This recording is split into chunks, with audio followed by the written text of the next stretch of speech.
Today, we're gonna need your clothes, your boots, and your motorcycle because we're doing 2 cocktails for the movie Terminator 2. Must be my lucky day. Welcome to Boozy Movies, where watching movies and making cocktails is what we do. All right, my man! Our first cocktail is a take on the Mind Eraser with a liquid metal look. It's called the T1000. Get out. Our second cocktail is a mango margarita based on the final setting in Terminator 2 and the famous line, Hasta la vista, baby. Yes! A Terminator robot comes back from the future again, but this time he's the protector, while the upgraded liquid Terminator tries to murder a kid to save tomorrow. Explosions ensue, feelings develop, and humanity learns that thumbs up are very emotional for machines. Well, before we say goodbye in Spanish, we need to fight off the T1000. Now listen to me very carefully. For the T1000, you're going to need Rumple Minze, Hypnotic, Coffee Liqueur, Bailey's, gunmetal sugar, and soda water.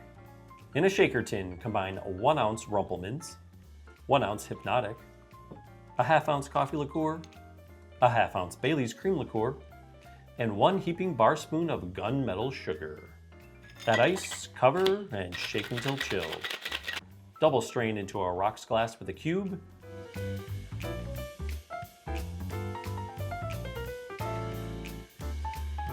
And top with soda water.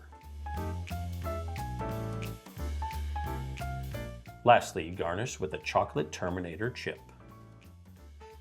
And here we have the T1000. It tastes a lot like a mint chocolate chip cocktail, almost like a thin mint cocktail. I figured that part out for myself. And I think we get, with the Rumple Minze, but the Coffee Liqueur, I think the Rumple Minze and stuff, it kind of brings out sort of some of these chocolate notes probably from the Coffee Liqueur a little bit. And I think you're just telling me what I want to hear. Hypnotic is kind of got a sweet. You get that nice, fruity flavor. Yeah. But there's cognac in there, and there's also a smidge of vodka, and that helps kind of balance out all of these sweet flavors, including the soda water actually does a lot of work there. So what's the deal? It also just kind of helps keep the drink moving a little bit too, does, which yep. is something we really wanted because otherwise it just kind of looks like a gray drink, and you need to have that shimmer, right? If you're gonna do a T1000 cocktail and it's gonna be liquid metal, you gotta have the shimmer. This is deep. Now, we wanted to do a cocktail, obviously, that kind of looked like Liquid metal. and so we use a fair amount of, I think, what is this? It's silver, it's kind of like a mixture of white and black glitter, I think is what you did, along with sugar, right? Why the hell did you do that? The reason why I did that was because this luster dust is very powdery and very hard to work with It doesn't work that way. unless you're mixing it into something, and so it gave it something, the sugar crystals gave it something to cling to, for one, but also it helped add just a touch of sweetness.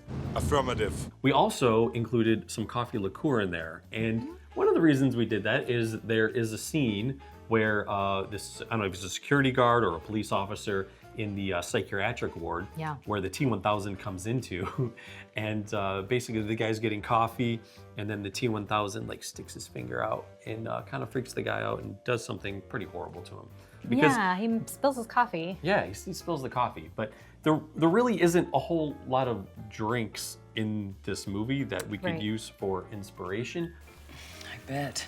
Well, and a couple of things is that the T1000 doesn't actually have a ton of personality on its own. No. He seems very cold, calculated, just very much on the mission, which is really great for having that Rumple Minze in there. And it really livens it up. It gives it a very cooling sensation and flavor. Yeah, which kind of is metallic. You touch anything like metal and steel like that, it is a lot of times very cool. Yeah. Correct. Well, I think it's about time to say hasta la vista to the T1000. But before we do, we'd like to stop your circuit for just 1 second Stay here. I'll be back. and ask that you like this video, subscribe if you haven't, hit that alert bell, because every single week we come back with 1 new movie and 2 cocktails made specifically for that movie. All right, well, it's time to make hasta la vista. Shaw. We're gonna be using mango chinola, reposado tequila, blood orange juice, hot honey, saline, tajin, and gunmetal sugar. Prepare a coupe with half a tajin rim and half a gunmetal sugar rim.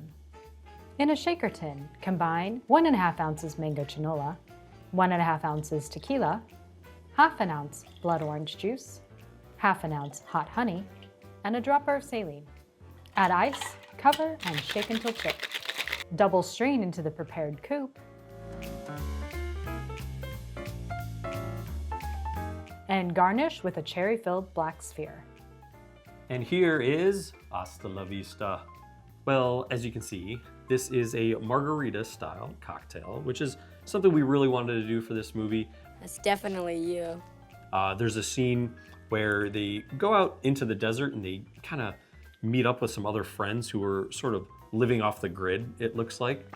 One of the first things they do is they pass around a bottle of reposado tequila.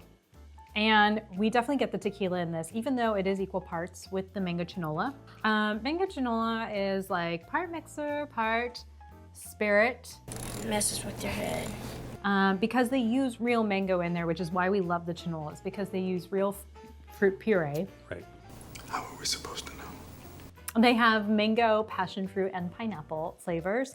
And we love them because there's such great flavor in them and they make a great boozy mixer, and that's what we are all about. I think you're so creative. It's a good thing that there is some mango chinola in there because the tequila would be like very frontal, and then also the hot honey. So at least the mango chinola kind of helps smooth that out a little bit. That's not good enough. But we did want to have hot honey in here and something a little spicy. This is tactically dangerous. Because there's a couple of scenes that are referenced where, you know, there's like that bright light and then the flames like kind of come through and just like terrorizes the city when she's sort of having that flashback. So we wanted to incorporate something there. Yeah. But then also there's some really nice scenes between John Connor and the Terminator. It's almost like a little bit of a father-son bond, some of the conversation he's really trying to relate. And the Terminator is just kind of just like nice and asking him questions a little bit. Why do you cry? There's sort of, you can see the Terminator learning a little bit and John's trying to teach him some things too, like some very cool phrases. And if you want to shine them on, it's hasta la vista, baby. So one thing to know is that I had mixed emotions about putting like the tajin rim on here because when we tried it, the tajin does really bring out more of the mango flavor. I don't get as much of the reposado. Major drag, huh? But if you taste the gunmetal side, you do get more of the reposado and you get more of the, you know, kind of like ethanol flavors of alcohol. And you get a lot more hot honey when you do the gunmetal side. Trust me. I think that's kind of fun, and it sort of speaks to sort of the development of the T800 as he gets to know John Connor and is getting more of a personality. I need a vacation. Well, we also wanted to do an orange color as well to sort of represent the lava and the lava pit sort of at the end of the film. And we also put a black sphere with a moonshine cherry in the middle because we wanted it to be like the Terminator's eye. Speaking of that final scene with the molten steel, let's bring in the T1000. Thanks for your cooperation. And that scene involved a lot of CGI, including really a lot of this movie. And as I understand it, that was pretty pivotal when the movie came out. Yeah, I think this was definitely a very groundbreaking movie when it came to CGI. Prove it. So you actually have like a human character actor, right? He's turning into weapons and he's disguising himself as the floor and coming up and then turning himself into other characters. So I thought they did just a really great job of all the CGI in this movie. You know, the scene where he gets shot, right? And he just gets blown apart into a million pieces after he's fallen into the liquid or the liquid nitrogen. Yeah. And then it kind of turns into like to real like liquid metal and all the pieces start coming back together and reforms. Yeah, previously on an episode of Boozy Movies, we did one battle after another. And the reason why we're doing this one is because there have been a lot of movie conspiracy threads that talk about how one battle after another is really just Terminator 2.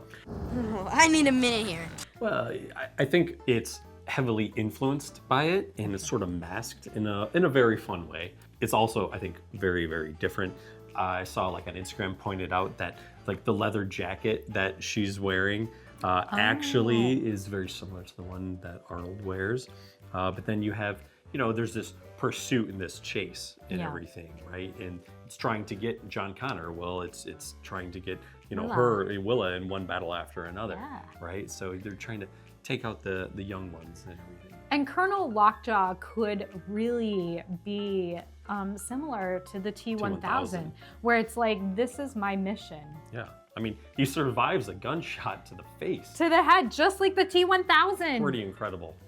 Yeah, and I do see a lot of similarities to John Connor, the revolutionary, and Willa.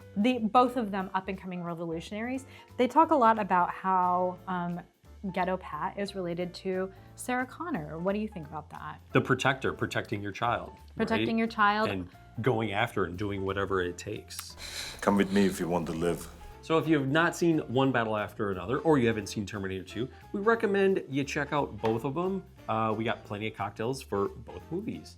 So coming up, we have a bacon fat washing episode. We think that'll be a lot of fun.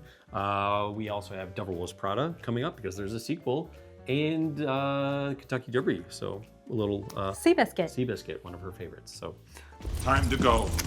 Now. we got 2 more cocktails, one more great movie coming up next week. Who knows what it is, but it's going to be a good one. Cheers. See you next week.